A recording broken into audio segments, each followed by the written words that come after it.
देखिए देखिए देखिए देखिए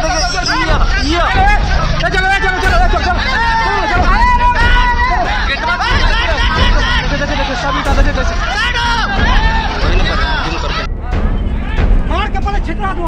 मारो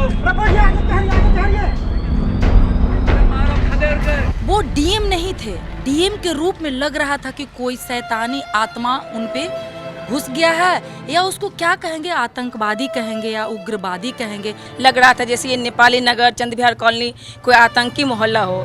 यहाँ हम लोग घर में नजरबंद कर दिए गए थे। पुलिस जो है सबके घर में घुस घुस के पुरुषों को पकड़ के जेल में बंद कर रही थी, और बहुत पुरुष अपनी जान बचाने के लिए ऊंचे ऊंचे छतों पर से कूद गए, जिनके हाथ टूटे हैं, पैर टूटे हैं। हमने बिल कटवाया, हमारे यहाँ सांसद विधायक के फंड से रोड बन रहा है, लाइट है, बिजली बिल है, हम लोग नगर निगम को टैक्स दे रहे हैं। फिर हम लोग कहाँ से अतिक्रमणकारी हो गए। पैसा दे करके खरीदी हूँ तो मैं अतिक्रमित कैसे हो गई, अतिक्रमण कैसे हो गई, आतंकवादी मैं कैसे हो गई? आपने कितना पैसा दिया? कानून हमें ये अधिकार देता है कि कोई भी छोटा झोपड़ी भी हो उसको हटाने से पहले आप घर का इंतजाम करें, और वो भी अभी जो है बरसात का समय है, ये मानवीय पहलू, कानूनी पहलू को भी ये धज्जियां उड़ा रहे हैं। नमस्कार, आप देख रहे हैं देशवा न्यूज और मैं हूं आपके साथ दक्षा प्रिया। अभी हम मौजूद हैं पटना के राजीव नगर में, पटना का वही राजीव नगर जहां पर प्रशासन द्वारा बड़ी कार्रवाई की गई और 70 घरों को तोड़ने का निर्देश दिया गया। रविवार को यहां पर प्रशासन का बुलडोजर भी चला, और ये प्रशासन का बुलडोजर सोमवार को भी देखने को मिला, जहां पर राजीव नगर के जो तमाम लोग हैं उनके साथ मारपीट भी की गई। वो घायल हैं बुरी तरीके से। अभी हमारे साथ महिलाएं हैं बात करने के लिए। उनका आरोप है कि उनके साथ मारपीट भी की गई है। तो आइए बात करते हैं, सीधा इन्हीं से चलते हैं बात करने के लिए। क्या करेंगे आप लोग? आप लोगों ने टैक्स भरा, लेकिन फिर भी घर आप लोगों से आपका छीना जा रहा है, आप क्या कहेंगे? देखिए, हम लोग जिस तरह से हम लोग के साथ क्रूरता के साथ इस व्यवहार हुआ है, हम लोग तो भाई सरकार से या जिला पदाधिकारी डीएम से हम लोग को बहुत उम्मीद रहता है, और हम लोग बहुत रिस्पेक्ट देते हैं कि भाई जिला पदाधिकारी हैं और हमारे सरकार हैं। हर एक जनता को बहुत ही उम्मीद, अच्छे के लिए उम्मीद लगा हुआ रहता है, नहीं कि क्रूरता के साथ ये आतंकवादी जैसा जो हमला हुआ है। वो डीएम नहीं थे, डीएम के रूप में लग रहा था कि कोई शैतानी आत्मा उन पे घुस गया है, या उसको क्या कहेंगे, आतंकवादी कहेंगे या उग्रवादी कहेंगे। लग ही नहीं रहा था कि पढ़े लिखे वो इंसान है। जैसे एक बच्चा बदला का भावना रखता है कि हमें वो मार दिया और हम भी उसे मार देंगे, ये चीज़ एक पढ़ा लिखा इंसान में नहीं हो सकता है। हो सकता है किस तरह से वो डीएम बने हैं मैं तो उतना नहीं जानती हूँ। वो उनका रिकॉर्डिंग है, वो बोल रहे थे कि हमारे प्रशासन को चोट लगा, हमारे पुलिसकर्मी को चोट लगा है, इसलिए मैं इतना सख्ती से पेश आ रहा हूँ। अब बताइए कि वो बच्चा की तरह बोल रहे थे कि हमारे पुलिसकर्मी को चोट लगा है, जबकि चोट वही लोग पथराव कर रहे थे। देखिए, हम लोग तो यहाँ जितने भी लोग हैं नेपाली नगर, राजीव नगर में जितने भी लोग हैं, सभ्यता के साथ, सभ्यता के साथ इस मेंटिलिटी से यहाँ आए हैं कि बच्चा लोग को अच्छा परवरिश, अच्छा शिक्षा दें, और अच्छे तरीके से हम लोग को रोजी रोजगार मतलब मिले, और उस तरह से अच्छे ढंग से हम लोग कमाएं और खाएं।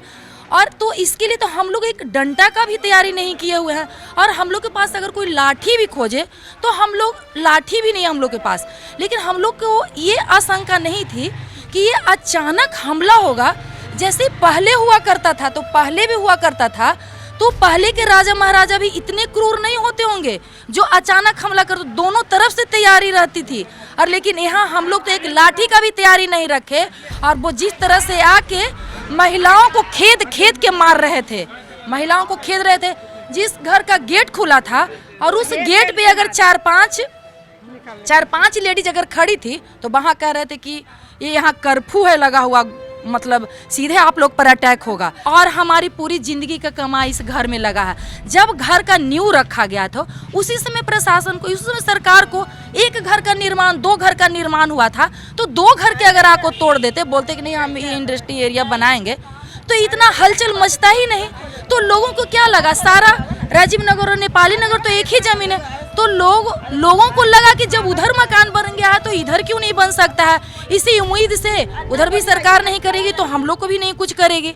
तो इसी उम्मीद से हम लोग तो पैसा देकर लिए हैं, ऐसा नहीं कि हम लोग को दान में दे गया है। हम लोग के पास पूरा कागज है। जिस टाइम हम लोग पैसा दिए हैं उस टाइम का कितना रकम दिया गया है जिससे हम खरीदे, वो उससे खरीदे, मतलब पीढ़ी बाई पीढ़ी खरीदाया है।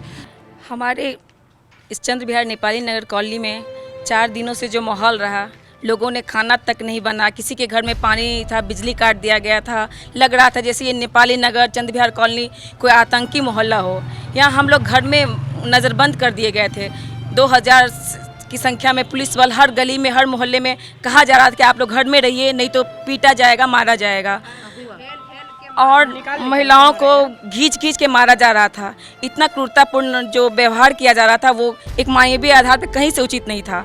जिन्होंने अपना एक एक पैसा जोड़ के एक मकान बनाया था, अपने बाल बच्चों को पढ़ाने के लिए अपना सब कुछ गांव से बेच के यहाँ के बशर कर रहे थे, उनका आशियाना उजाड़ देना कहाँ से न्याय करता है। और हमारे नीतीश कुमार जो कि महिलाओं के लिए जाने जाते हैं, महिलाओं के कल्याण के लिए उनको जाना जाता है, बट उन्होंने जो ये व्यवहार किया है नेपाली नगर चंद्र विहार कॉलोनी की महिलाओं के साथ कहीं से उचित नहीं है। और भविष्य में मतलब एक काला अध्याय के रूप में उनके जीवन में लिखा जाएगा कि उनके कार्यकाल में यहाँ पे जिस तरह से मकान, ये 1974 से ये मामला चला आ रहा है और आज तक किसी सरकार ने ऐसा काम करने का हिम्मत नहीं किया। हमारे जो मोदी जी हैं वो आवास दे रहे हैं, गरीबों को बचा रहे हैं, और हमारे नीतीश जी वो किस तरह उजाड़ रहे हैं, वो पावर क्या है, यहाँ डीएम एसपी उनके ऑर्डर से चलता है। कहने को गठबंधन की सरकार है, मुझे कहने से कहीं हिचक नहीं है कि एकमात्र नीतीश कुमार की सरकार है यहाँ पे, और उन्हीं के अनुसार, उन्हीं के कथनानुसार, उन्हीं के आज्ञा से डीएम एसपी सारे काम कर रहे हैं। हमने बिल कटवाया, हमारे यहाँ सांसद विधायक के फंड से रोड बन रहा है, लाइट है, बिजली बिल है, हम लोग नगर निगम को टैक्स दे रहे हैं। फिर हम लोग कहाँ से अतिक्रमणकारी हो गए, कहाँ से हम लोगों ने भू माफिया बना दिया गया। हमें इस तरह से पेश किया जा रहा है कि कितने बड़े हम लोग गुनाहगार हैं। तो किसी भी तरह ये बर्बरतापूर्ण जो व्यवहार है उनका हम लोग नहीं सहेंगे। हम महिलाएं जो नीतीश कुमार के लिए हमेशा तैयार रहती थी, उनके इस व्यवहार से हमारे इस चंद्र विहार नेपाली नगर कॉलोनी, पूरे राजीव नगर कॉलोनी की महिलाएं ऐसा संदेश देने का काम करेंगी कि पूरे बिहार तो क्या पूरे देश में इनकी थू होगी। महिलाओं के साथ बहुत बदसलूकी की गई थी। जो धरने पे जो महिलाएं बैठी हुई थी वो शांतिपूर्ण प्रदर्शन कर रही थी, ये कल की बात है, और उस शांतिपूर्ण प्रदर्शन में उन्हें खड़े होने तक का, भागने तक का मौका नहीं दिया गया और बैठी हुई महिलाओं पर इस प्रकार से लाठीचार्ज किया गया। और महिलाओं को पुरुष पुलिस ने भी जो है बहुत पीटा है। मुझे भी मतलब कि महिला पुरुष ने तो घेर के पीटा ही है, और पुरुष पुलिस ने भी मुझे पीटा है। तो और कुछ महिलाओं को जो मतलब महिलाओं को घेर के महिला पुलिस पीट रही थी, उन्हें बचाते हुए हमारे जो साथी हैं उनके हाथ भी टूट गए। और बहुत मतलब कि 2 दिनों से ऐसे मातम का माहौल था, और इस प्रकार से जो है दहशत का माहौल बना दिया गया था नीतीश कुमार के द्वारा कि ऐसा लग रहा था जैसे कि पाकिस्तान पर हमला किया जा रहा है। सुबह सुबह बिजली काट दी गई थी हमारी, और हम पानी के लिए, हमारे घर में बच्चे तरस रहे थे और हमें पानी पीने के लिए, पानी लाने के लिए कहीं ना जाने दिया जा रहा था। और जो रिश्तेदार हमारे बाहर रह गए थे, जो जिन्हें घर आना था, उन्हें घर आने नहीं दिया जा रहा था। ऐसा कर्फ्यू लगा दिया गया था जैसे कि 4 कदम हम आगे नहीं बढ़ सकते हैं।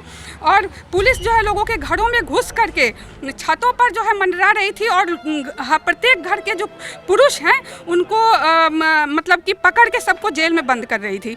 जितने भी मतलब पुरुष हैं सबके घर में घुस के पुलिस जो है सबके घर में घुस के पुरुषों को पकड़ के जेल में बंद कर रही थी। और बहुत पुरुष अपनी जान बचाने के लिए ऊंचे छतों पर से कूद गए, जिनके हाथ टूटे हैं, पैर टूटे हैं, उनका बैंडेज पट्टी मेरे हस्बैंड ने, मैंने मिल करके। हम लोग जम्मू कश्मीर में रह रहे हैं, हम लोग अपने घरों में नज़रबंद हैं। सुबह मैं जब 5-6 बजे उठी तो मैं सुनने को मेरे को आया क्या कि पुलिस तो सारे बुलडोज़र 15-20 बुलडोज़र आए हैं, सारे मकान को तोड़े। मैं भी देखने के लिए आगे बढ़ी, बट पुलिस प्रशासन इतनी बढ़ी हुई थी, कुछ दूर आगे जाने के बाद हम लोग को रोक दिया गया। बहुत कहने के बावजूद 10 कदम मैं आगे बढ़ी, उसके बाद हम लोग को लाठी डंडा वहाँ भी चलाने लगे। मैं और कुछ आदमी घर में हम लोग बंद हो गए, बाहर से हम लोग को बंद कर दिया। उसके बाद कुछ मेरे बच्चे थे वो बाहर में छुप गए। किसी तरह हम लोग 1 घंटा के लगभग वहाँ रहे, फिर वहाँ से आए। उसके बाद हम लोग अपने घर के आगे रोड पर जब गए, वहाँ भी बहुत सारे पुलिस आए, हम लोग को बोले कि आप लोग घर जाइए, नहीं तो आपको अरेस्ट कर लेंगे। कुछ ऐसे पुलिस ऑफिसर थे जो पुलिस ऑफिसर के नाम पर समझिए वो बदनाम थे। दूसरी बात मैं गोदी मीडिया से कहना चाहती हूँ कि जो गोदी मीडिया सही बात को आपने क्यों नहीं रखा। आज हम लोग अपने फैमिली में, अपने संबंधी में, अपने सही हम लोग पैसा दे करके लिया, तब हम लोग को बोला जाता है अतिक्रमित। किस अतिक्रमित मैं कैसे हो गई? मैं पैसा दे करके खरीदी हूँ तो मैं अतिक्रमित कैसे हो गई? अतिक्रमण कैसे हो गई? आतंकवादी मैं कैसे हो गई? आपने कितना पैसा दिया? मैं कागज दिखाने के लिए तैयार हूँ। आप कागज दिखाओ कि आपने किसान को कितना पैसा दिया। आप दिखा सकते हो तुम। कल हम लोग से बोला गया, उन लोग से, जानकी मकान टूटी है, आप कागज दिखाइए। कल वो लोग अगर सारे मकान दिखाते, उन लोग के कागज को फाड़ दिया जाता। आप दिखाइए, नीतीश कुमार से पूछते हैं, सरकार से पूछते हैं, आप कागज दिखाइए कि आपने सरकार को कितना पैसा दिया। शर्म आती है ऐसे सरकार पे। तो देख सकते हैं अभी हमारे साथ मौजूद है, नेपाली नगर के ही निवासी हैं ये, और कितनी बर्बरता से इनके साथ मारपीट की गई, उसके बाद इनके हाथ की हालत आप देख सकते हैं। तो इनसे ही बात करते हैं सीधा, क्या कहेंगे आप? 2-4 दिन की जो घटना है ये कलंकित और इतिहास में ये काले धब्बे के रूप में रहेंगे। कानून हमें ये अधिकार देता है कि कोई भी छोटा झोपड़ी भी हो उसको हटाने से पहले आप घर का इंतजाम करें, और वो भी अभी जो है बरसात का समय है। ये मानवीय पहलू, कानूनी पहलू को भी ये धज्जियां उड़ा रहे हैं। और सबसे बड़ी बात कि यहाँ पुलिस के और आवास बोर्ड के पदाधिकारी घूस देते थे वो बड़े ऑफिस में, और यहाँ लेते थे कि हमें ये दिया जाए, और उनके मिली भगत से यहाँ सारे मकान अगर है बना हुआ तो फिर उनसे न पहले पूछिए क्यों बनने दिया। और पुनः हाईकोर्ट का जो भगवान का रूप में हम लोग आज प्राप्त कर रहे हैं, मैं बहुत धन्यवाद देता हूँ, दिल से धन्यवाद देता हूँ कि अगर अब हमको विश्वास हम लोगों को है, आशा है यही कि आपने जिस तरह डूबते हुए, प्राण को गंवाते हुए लोगों की आपने रक्षा की है। भगवान से प्रार्थना कि आप तमाम लोगों को भगवान धन्यवाद दें, और इनको भी, न्यायालय को भी हम धन्यवाद देते हैं। Thank you. तो कल हाई कोर्ट की तरफ से फैसला आया जहां पर 2 दिन का यहाँ पर स्टे लगा दिया गया है। 2 दिन तक अब यहाँ पर प्रशासनिक कार्रवाई नहीं की जाएगी। लेकिन सवाल ये है कि इन महिलाओं का कहना है कि किस तरीके से इनके साथ बर्बरता पूर्वक जो है वो व्यवहार किया गया, और इन लोगों ने टैक्स दिया है, तो फिर इन लोगों को अतिक्रमणकारी क्यों कहा जा रहा है। देशवा न्यूज में फिलहाल के लिए इतना ही। बने रहिए की तमाम खबरों के लिए। धन्यवाद। देशवा न्यूज पर वीडियो देखने के लिए लाइक करें, सब्सक्राइब करें, साथ ही बेल आइकन दबाना न भूलें।